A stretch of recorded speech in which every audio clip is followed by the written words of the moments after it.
Warren here at the Kitchen Classroom. We're gonna make some bolognese today. We have our ingredients all prepped out. One of the things I like to do with my bolognese is I like to start with whole muscle meat. So we have a mix of cubed pork shoulder and cubed beef chuck roast, cut into 1.5 inch cubes. I much prefer the final texture of this meat this way, once it's fully broken down, than I do of a ground meat or pre-minced meat. I like being able to get the browning we're gonna do to get the extra flavor in there. So if you can do anything for me to make a bolognese to make it better, in my opinion, is to start with whole muscle meat. So we have our pork, beef, we have our vegetables, which is 2 parts onion, 1 part celery, 1 part carrots. We have a little bit of crushed red pepper and black pepper, some garlic, tomato paste, some bay leaves. Bay leaves aren't everybody's thing for this, but I really like them in there. We have some passata or tomato puree, some plum tomatoes that we've crushed up either by hand or with like a potato masher, or if you run a quick blitz in the food processor, but we want some chunk to them. Our red wine and some chicken stock. I know this is also a little less traditional, but I think it really adds a nice depth to the sauce. And we have our big Dutch oven. We're gonna do this in the oven after we get it all started.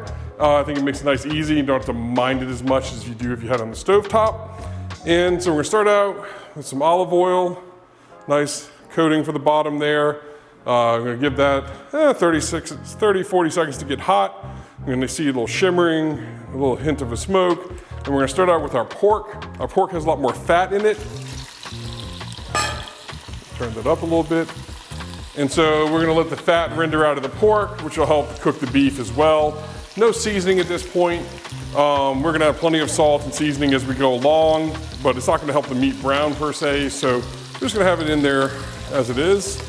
We're gonna just sort of move it out into one single layer, and this is gonna take a couple of minutes, and then we're gonna give it a good stir, try to get them mostly flipped over, and a couple more minutes till we see nice well brown sort of all over.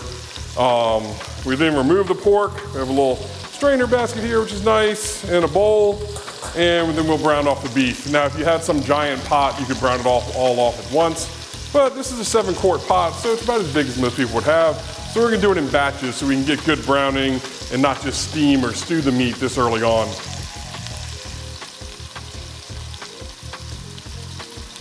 Brown, you can see some brown bits on the bottom here a bit. So we're gonna give it a stir.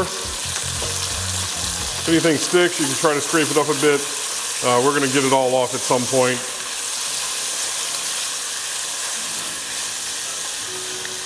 Sticking too much, you can always add a little bit more oil if needed.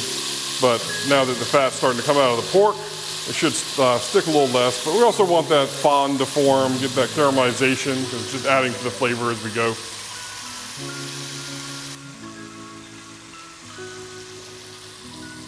Starting to look good. All right, so our pork is well browned. We're gonna give that a stir just so you can loosen up all the bits. Then we have our sort of slotted spider here. We'll get the pork out to a bowl just to rest while we brown off the beef. Got a lot of that nice pork fat in there. It's gonna help the beef cook. Going in with our beef. Then get it out, nice even layer, get some even browning. One of the other reasons I like to do the pork first, not only does it release a good bit of fat, but the beef also has a lot more moisture in it. And so we would hinder the browning of the pork if we didn't get all that moisture cooked off. When preparing my meat for this dish, I like to think about the final product. So how big of a strand or bit of meat do I want in my finished sauce? And that's why I cut it into about 1.5 inch pieces. That means no end to piece at the end will be longer than about that long, no strand, no fiber, and thus that'll go nicely with our pasta. We're gonna use a pappardelle or tagliatelle. It's a nice wide flat noodle. This is gonna cling really well and the meat's gonna come up with every bite. Another reason why I prefer the whole muscle meat versus the pre-ground is because I get more browning, but I also get better texture with the more easily clings to the sauce than a small little pieces of finely ground meat. So our beef is well browned, doesn't take as long as the pork usually because the pan's so nice and hot and we already have caramelization going. So now the beef's gonna come out, we're gonna just go to the same pan the pork is in. It's all going back in the pot here shortly, so don't need to have it separated. Now we have that hot pot there, and we're gonna go in with our vegetables. those in there. We're gonna give those a good couple pinches of salt and help them break down a little faster.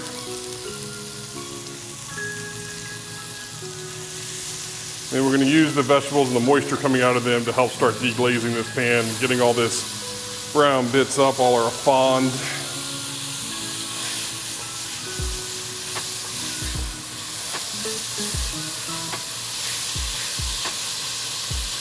We are pretty much just running at high heat now because we got this nice heavy pan and we're keeping food in it so we can cook pretty hot. If you did lower heat, it's just going to take longer. Also, when you're doing your meat and stuff, we don't want to stir too much. Stirring is going to hinder the browning. It's going to take the meat off the heat and then move it around. So, just stir occasionally. I generally find a lot of times in class that people are just standing there stirring nonstop for no real purpose besides you're standing there, I think, and you feel like you need to do something. But stirring is something you should do occasionally, depending on the dish, and obviously depending on how hot you're going.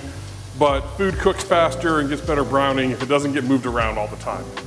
So mind your stirring, don't stop paying attention, but maybe, try to stir a little less whenever you're cooking things that you're trying to get some color and browning on and you want to cook quickly. Now I like to keep my bolognese pretty simple. I don't usually use any herbs, but if you wanted to add some dried herbs, this would be a good time to do that. We'd go in with our maybe dried thyme or dried oregano, maybe some marjoram. I try not to do too complex when I do use the herbs, so maybe stick with one, maybe two. You're using fresh herbs, we're gonna add them right at the end, probably just when we finish the pasta. But if you wanted some dried herb flavor in there, this would be a nice time while there's fat in the pan and there's oil, and we can get them sort of a little toasty and get some of those fat-soluble flavors out. Now that this is cooked and browned a little bit and gotten soft, we're gonna go in with our garlic and our pepper and crushed red pepper.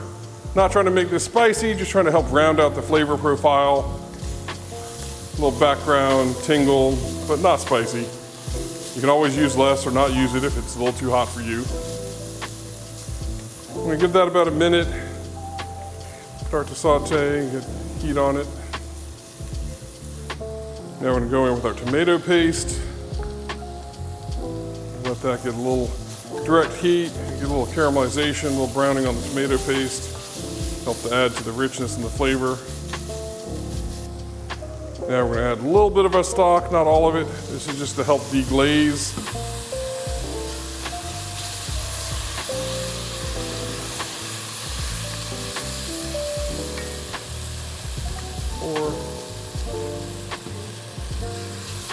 And we want to give this a good scrape all over, up the sides everywhere, get all that flavor off the pan and into the sauce.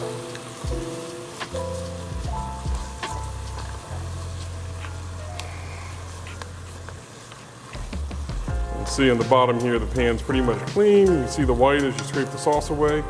That's what we're looking for. We'll go in with our red wine. We'll give that a chance to come up to a simmer. It's not gonna take very long because everything's really hot. Go ahead, add in our bay leaves. With our tomatoes. This is a whole 28-ounce can. And about 14 ounces of our tomato puree or passata. Now we're gonna use some of the broth just to get the rest of this out.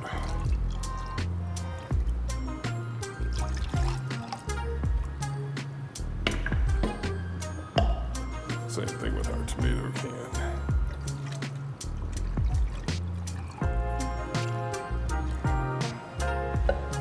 Get all that tomatoey goodness out. Now we're gonna bring this up to a simmer and then we're gonna give it a little taste, mainly just for salt, because though we can add a little salt at the end, we wanna make sure there's some good seasoning before we put our meat back in. So it comes out pretty well seasoned, nearly done at the end before we finish it in the pan. I'm gonna give this a taste, not quite to a simmer, but it's pretty close.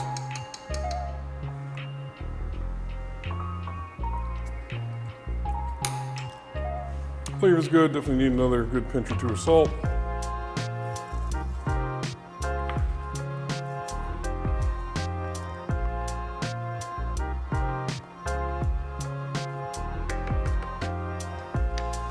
Now we're gonna go back in with our beef and pork.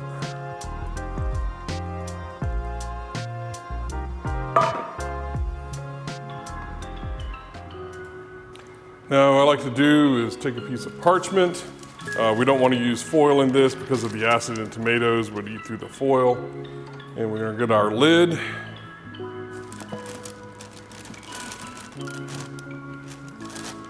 Get it on there. Now we're going to take this to the oven.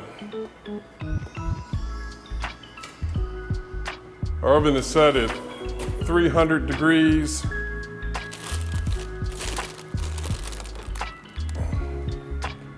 Slide this in, make sure the lid's on.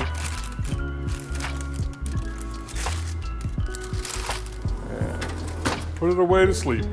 So we're gonna set a timer for 2 hours.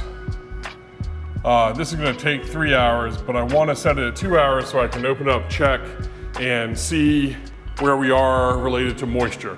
Depending on how tight fitting your lid is, you may get more evaporation or less evaporation.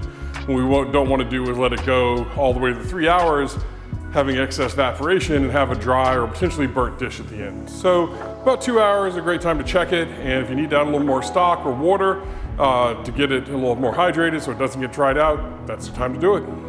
All right, so our sauce is in the oven, nearly done. So we're gonna get our pasta going. We're gonna season our water. A tablespoon or so of salt. And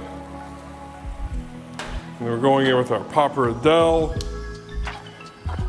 This is probably 2 servings worth. It's about all my saute pan's gonna hold, so no need to do more than I can cook. This is gonna take about 10 minutes till it's al dente, and we're gonna go straight out of this pan into our sauce. So we're gonna get that going in a second. All right, we're gonna get our pan out of the oven.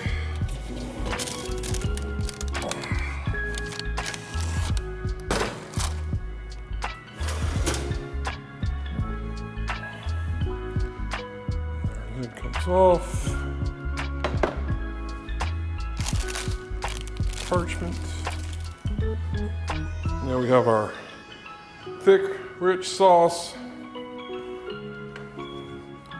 Meat is completely tender. And start falling apart just from stirring, but just to aid that process a bit, we have a little potato masher. And you just use that to sort of press and break up the big pieces of meat.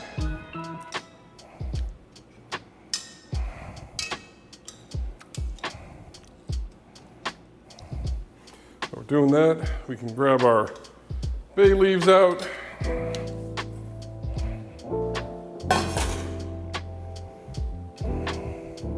How much time you want to spend doing this is really up to you. It's going to break up continually as we move it around. I do like getting rid of most of the big chunks. It's okay if there's some bigger ones, some medium-sized pieces in there. All right, the pasta's got another 4 or 5 minutes. We're going to give it a little stir, help these little nests come apart.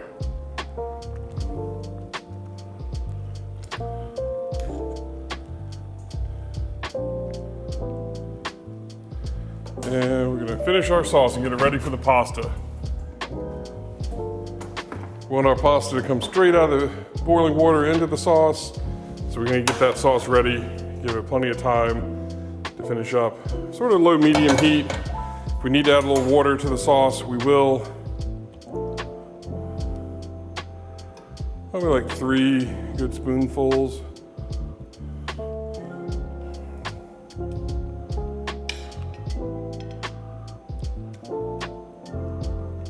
Yeah, a little touch more. We'll let that come up to a simmer. Take a little bit of our pasta water. Mug for that.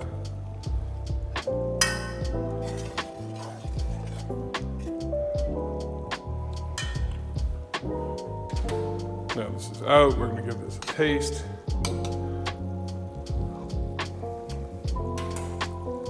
Yeah, just a tiny pinch of salt. And we're gonna add a bit of cream. Now, a lot of recipes have you cook your bolognese with the cream, and I think that's okay, or with the milk. I like adding it at the end. I feel like it gives a little more freshness, and I'm not really, the long cooked flavor isn't as much as a fan, but if you want to cook it with some milk in it, that's totally fine. But I just like this little touch of cream at the end to help finish the sauce. And just using our spoon to break up any big pieces. All right, so our pasta's pretty much done. We're gonna give that a little quick test. We're not gonna throw it at a wall. We're just gonna take a little bit and give it a taste. Should be toothsome, but not crunchy. We're not done. We're gonna finish it up in the sauce here. We got sauce going. Add a little more pasta water to the sauce. Now we're gonna come straight from the pan with our noodles right into the sauce.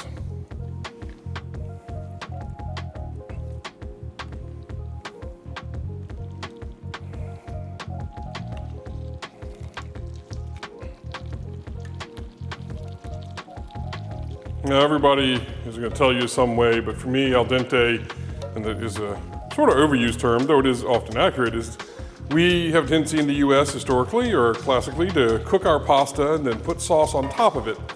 And if you're going to do that, you really don't want crunchy pasta that's al dente because you're not cooking it anymore. But when you pull out the pasta just before it's done and you finish it for the last minute or two in your delicious sauce, the moisture in the sauce and a little pasta water cooking into the pasta really makes it nice and get it perfectly finished. We're gonna add some pecorino. Parmesan works great here too. I like the sharpness of the pecorino a little more, so going in with that. Can help our sauce all cling together.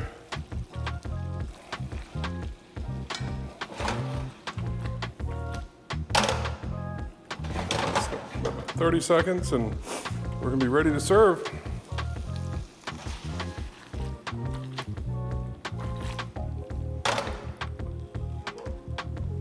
All right, our pasta's done. Grab a nice little plate. Give ourselves a nice serving. And you know, there's some sauce on the bottom. You can get a little of that. Make sure you get plenty of sauce on. And of course, finish that with a little more pecorino. And this is the point, if you wanted to add some fresh herbs, you could add a little basil on top would be nice, or a little oregano, something nice and bright. But I like it just straight up as it is.